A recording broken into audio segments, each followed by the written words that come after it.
রাজনৈতিক ফায়দা লুটতে চাচ্ছে। ওই যে তারা বলেছে যে আমরা কখনো এমপি হতে পারি নাই, যদি বেড়াকে বাদ দেওয়া যায় সাথিয়া থেকে, তাহলে পাবনা একের এমপি হওয়াটা আমাদের যেটা যারা যারা প্রধান অপোজিশন মনে করছেন নিজেদেরকে, তাদের জন্য খুব সুবিধা হবে।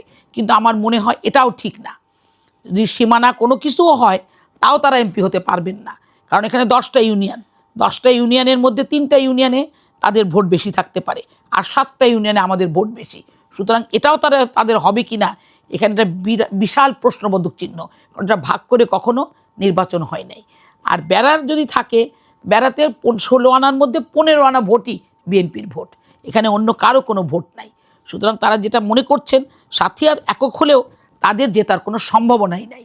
পাবনা একে যে এলাকাগুলো আছে সেই এলাকাগুলোকে নিয়ে পাবনা 1 আসন চাই, এবং অবশ্যই আমি হায়ের পক্ষে। ব্রিটিশ আমল থেকে এই সিটটা, এটা পাকিস্তানের সময়ও না, পাকিস্তানের কোনো নির্বাচনেও কখনো এই সিটটার বিভাজন করা হয় নাই, এবং দীর্ঘ বাংলাদেশের 50 বছর চলে গেছে, কখনো সিটটা বিভাজনের কথা চিন্তা করার কারো মাথায় আসে নাই। আমি এটা পরিষ্কারভাবে বলি, আমাদের আজকে যে প্রধান বিরোধিতা করছেন যারা, তারা এবং কোর্টে বলেছেন, আরেকটা কথা আমি বলতে ভুলে গেলাম, কোর্টে যখন ওনাদের পক্ষের আমাদের পক্ষের জাজ জিজ্ঞাসা করলেন, জজ সাহেবই জিজ্ঞাসা করলেন, আমাদের পক্ষের না, যে আপনার সিটটা ভাঙতে চাচ্ছেন কেন? ওনারা বললেন, স্যার আমরা কখনো সাথিয়া থেকে এমপি হতে পারি নাই, যখন এমপি হয় বেড়া থেকে এমপি হয়। তাহলে আপনারা এমপি হওয়ার জন্য সিট ভাগ করেছেন। সমস্ত কোর্টের লোক অট্টহাসিতে মেতে উঠলো যে এইটা একটা কথা, যে আপনারা এমপি হওয়ার জন্য আজকে সিট ভাগ করছেন। তবে আমি একটা কথা উল্লেখ করতে চাই এখানে, যারা বিরোধী দল আমাদের আজকেও মনে করছেন তারা অনেক বেশি সংগঠিত হয়েছেন, অনেক বুদ্ধি, তার বাবা কিন্তু বেড়ার ভোটেই ওখানে এমপি নির্বাচিত হয়েছিলেন, সাথিয়ার ভোটে উনি কখনোই এমপি নির্বাচিত হতে পারেন নাই। সুতরাং ওনারা যদি মনে করেন যে শুধু এমপি হওয়ার জন্য ওনারা জনগণের ভাগ্য বিড়ম্বনা করে, ভাগ্যকে বঞ্চিত করে এমপি হতে চাচ্ছেন, এই এমপি হওয়ার কোনো রকম কোনো যৌক্তিকতা বা মাধুর্য আছে কিনা, সৌন্দর্য আছে কিনা, এটা আমার ওনাদের কাছে প্রশ্ন। যখন প্রথমেই একটা সীমানা নির্ধারণের জন্য একটা প্রাথমিক তালিকা বের করা হয়, সেই তালিকায় সাথিয়াকে বিভাজন করা হয় নাই, বেড়া এবং সাথিয়াকে বিভাজন করা হয় নাই।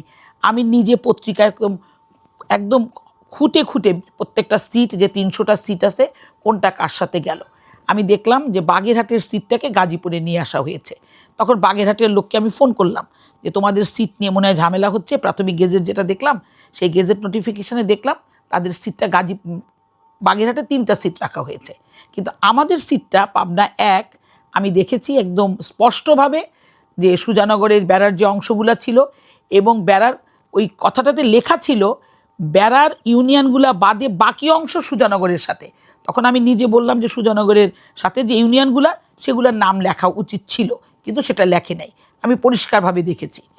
পরবর্তীতে সেপ্টেম্বরের এবং জনগণের কাছ থেকে কোনো রায়ও নেওয়া হয় নাই, এটা জানানোও হয় নাই, কোনো কিছুই করা হয় নাই। পরবর্তীতে এটাকে আমরা পরে শুনতে পেলাম এটা গোপনে হিয়ারিং হয়েছে, গোপনে চিঠি দেওয়া হয়েছে, এবং কিছু লোক যারা ভাঙতে চাচ্ছিলেন তারা এটার স্বার্থে তাদের বক্তব্য দিয়েছেন, কিন্তু যারা আমরা থাকতে চাচ্ছি তাদেরকে কখনো জানানোও হয় নাই, বলাও হয় নাই। সেপ্টেম্বরের 4 তারিখে পত্রিকায় আমরা দেখলাম বেড়ার অংশটাকে, পরবর্তীতে যখন ফাইনাল নোটিশটা গেল, যে বেড়ার অংশটা বাদ দিয়ে শুধুমাত্র বেড়ার 10 নম্বর ওয়ার্ড পৌরসভার সেইটা সাথিয়ার সঙ্গে রেখে বেড়াতে পাবনা 1-এর সিটটা পুনর্নির্ধারণ করা হয়েছে। তখন আমরা প্রতিবাদী হয়ে উঠলাম। 4 তারিখে পত্রিকা দেখার পরে 7 তারিখে আমার সাথিয়াতে একটা বড় প্রোগ্রাম ছিল, যার জন্য আমি ঢাকা আসতে পারছিলাম না। 9 তারিখে এসে, 8 তারিখ বাদ দিয়ে 9 তারিখে এসে আমরা নির্বাচনের কমিশনের সামনে বসলাম, নির্বাচন কমিশনকে আমরা জানালাম, এবং তারপরে যে আইনি লড়াইটা আমরা লড়ছি, এবং আমরা আশা করি কোনোভাবেই এই সিট আলাদা করার কোনো রকম যৌক্তিক কোনো কারণই নাই, এবং সম্পূর্ণভাবে। এবং পরবর্তীতে ফরিদপুর সিট নিয়েও ঝামেলা হয়েছে, বাগেরহাটের জায়গায় ফিরে গিয়েছে, বাগেরহাটের সিটই ছিল না, বাগেরহাটের সিট ঠিক হয়েছে, ফরিদপুরের মধুখালীর সিটটা ঠিক হয়েছে। সুতরাং আমি মনে করি আমাদের এই সিটটা পাবনা 1-এর কোনো বিভাজনের কোনো প্রশ্নই ওঠে না, এই সিটটা একান্তভাবেই আমাদেরকে আগের জায়গায় ফেরত দেওয়া হবে।